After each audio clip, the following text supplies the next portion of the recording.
And one thing only, everybody is in a losing situation here.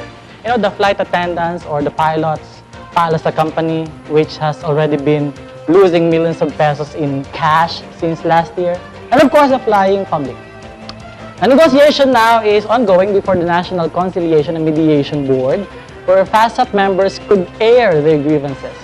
But the argument of PAL was hit hard by the global economic recession and slowdown in travel, just like the other airlines around the world. They could not afford, they say, that at the moment what they are asking. But to show our good faith and sincerity in addressing their concerns, we offered the 80 million peso one-time package to be divided among FASAP members. Well, let me ask, is it fair for Andy Ortega, FASAP Vice President, to threaten a strike after the PAL management proposal failed to address the real problems the employees had raised? Well, I think yes and no. Yes, because I understand that this is a matter of timing. There is no other best time for the organization to lobby for their benefit packages other than now. Should they become soft this time, they will lose and they will have to wait for another dispute to come, perhaps after another decade. And no, because personally, I don't believe in strikes. Strikes can go beyond PAL issue. You know what I mean? It can put us back on global news, however, that is in a negative light. Imagine global news reporting about how Philippines is doing in terms of employment issues, specifically in the aviation sector. What about tourism? What was going to happen? Of course, it happens to other airlines like, you know, the British Airways happened a couple of months ago. But I think professionalism is still key, and that both parties can actually settle with a gentleman's handshake. The next meeting between PAL management and FASAP officers is scheduled for August 17 before NCMB. Ladies and gentlemen, that's the good and the not in the mood this week. Now, for my first guest.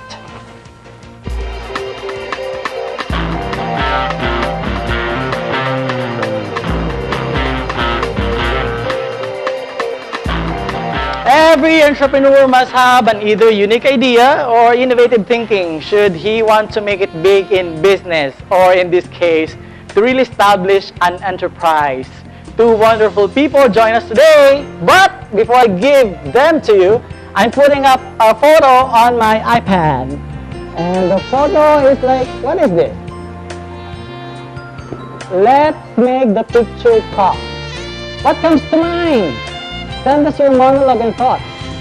Just type Subi space your name, space your location, space your message, and send to the numbers that we are going to flash on your screen.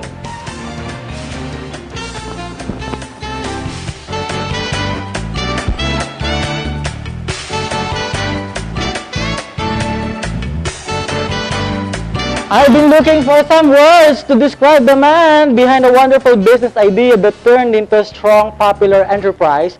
However, I cannot seem to find those words. Instead, I found this one souvenir item that might as well introduce him. Ladies and gentlemen, J. Aldiguer, founder of IL Souvenir.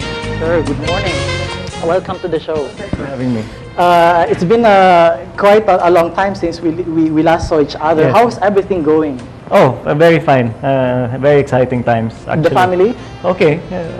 Things are changing. I have my eldest son is in college now, so that changes the dynamics of everything. Okay, I'm interested about the changes. I mean, having a son in tertiary. How Well, yeah, it's we're very close with my kids.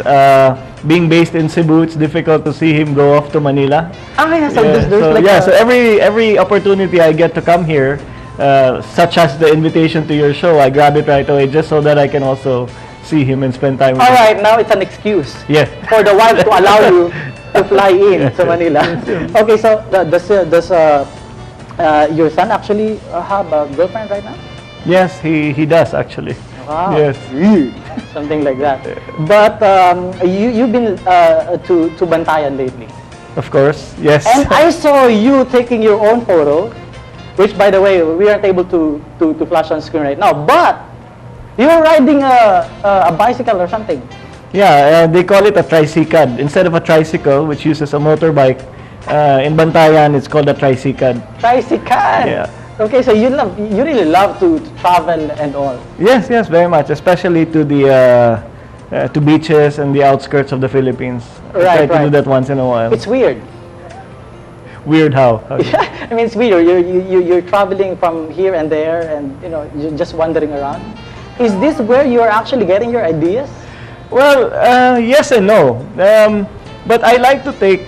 Well, first of all, I really like the beach. So every opportunity I get also to go and visit a beach destination, I do.